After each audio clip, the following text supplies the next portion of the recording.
Exactly. Each person has a, let's call it a value graph of the mitzvot. And I'll give you an example. A person who was born religious and all his life, from the age of 13, used to put tefillin on every day. So for him, you know, the value of the mitzvah of tefillin is, just for the sake of the example, let's say that it's $1,000 a day, okay? Okay. And again, just the sake of the example, don't go up and then tell me, Alon told me it's $1,000. Right. But I'm just trying to picture that there's some type of a value. Then come to a person who's not religious at all, and he doesn't know anything about it. And you come and tell me you want to put tefillin on, and he laughs at you. But once in a blue moon, he's like, you know what, okay, today I'm going to put tefillin on. The day that that person puts tefillin on, the value of that person's tefillin, you cannot compare it to that person who was born religious and every day puts tefillin on. Because for him it was a struggle, and for him it was a big deal, and for him it's like almost impossible to put tefillin. He needed to be convinced something had to happen that day, so he's like, okay, I'll put the tefillin on, I'll do it. It's not fair for the guy that was brought up that way. What? It's not fair for the person that was brought up religious. I wouldn't say it's not fair, because the person who was brought up religious has other things that he has to deal with. That's for him it's hard, and for him the schar is very, very big. So it's always about growing. It's always about growing, that's for sure. But in regards to the schar of the mitzvot, the harder it is for you to do the mitzvah, the greater the reward is. So if it's very easy for you to do a certain mitzvah, then it doesn't mean that you're going to get less of the reward. But let's call it the volume or the power of the mitzvah is 10 times, if not 100 times greater if it's hard for you to do it. Because if there was a lot of effort put into it and a lot of inclination, a lot of fighting, then the power of the mitzvah is much greater. Now the Mishnah teaches us that we can't like say, okay, I'll do some of the mitzvot, some of the mitzvot I'm not going to do, because you don't really know the value of each mitzvah.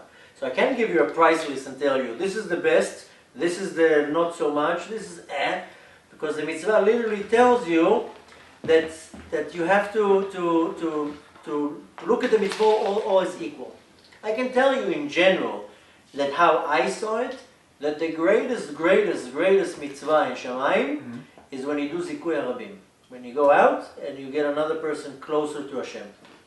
Now if you don't do it yourself, then you either support it with your money, support it with your house, support it with anything, or you do it yourself. So for example, right now, the mitzvah that he did, took his house, brought all the refreshments, invited all the person.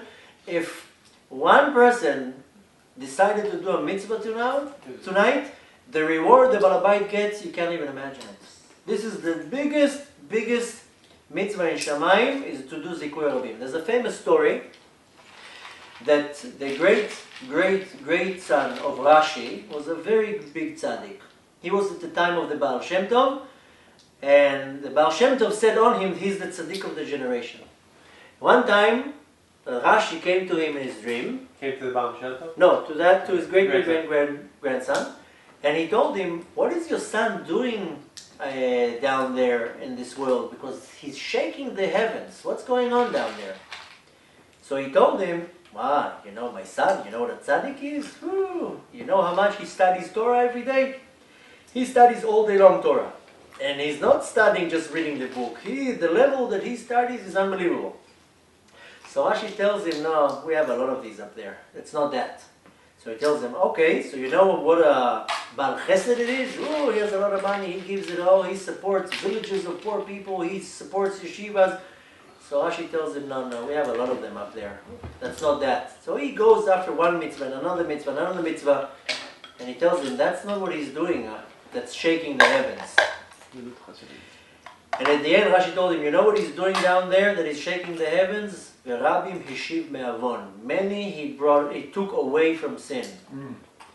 So the greatest mitzvah in Shamayim is considered that you contribute, whether it's with your time, with your knowledge, with your money, with anything, to make other people come closer to religion. So that's the whole Chabad movement. It's not only Chabad, it's almost today, you know, there's endless amount of organization. That's the biggest spot in the world. There's no other Jewish sect that's evangelical like Chabad that are bringing people That's Probably. I don't like making comparisons, but in general, yeah, Chabad, the whole base of Chabad, of Lubavitch is to make sure that as many people, many Jews around the world can Even if they did you put tefillah on today? Did you Exactly. just once? Yeah, but on the other hand, there's many other organizations and even single rabbis that they have Torah. Torah and Arachim and if it's in Israel, Rabbi Alon Yitzchak, and there's so many people today that what they do, some call it outreach, kiruv, whatever. Right. That's the bottom line, is if I now go and I save a Jew, and because of me, that Jew started becoming religious, and then at some point he became a mamash chozer b'tshuva, and then he got married, and his children are religious, and his grandchildren, etc., etc. It's like the MLM business, the multi-level marketing. It's exactly like that. Huh? The pyramid. Yeah. Exactly.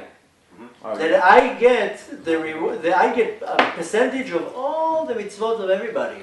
Now, of course, I'm Wow. sure that most people they That's why don't do people it. have a lot of children. They have 12, 15 children. That they have because People goes God on the told day us to be fruitful and multiple. Oh, so